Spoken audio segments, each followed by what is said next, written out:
Welcome to my unboxing of my Tissot limited edition Tony Parker watch. I ordered it off of Wish and it took about 3 weeks to get here. Came via DHL and via the United States Mail Service. Actually, a friend of mine bought it for me. So thank you to my friend Victor for this. Here's a tool for resizing the watch. And here is the watch itself. It has a stopwatch function and the date, and then a 24-hour clock.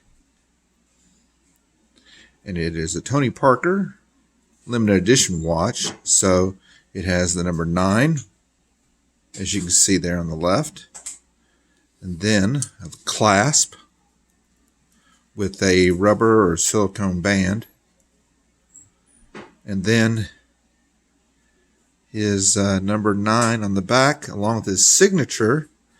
And then the only bad thing is that I don't know if you can see, but instead of Tony Parker, it says Tony PRS because there's no K in his last name. But overall, a very nice watch that I'm very appreciative for. And it's about $25 plus shipping on Wish. So it's a very nice looking Tissot racing watch. Thank you for watching and have a great day.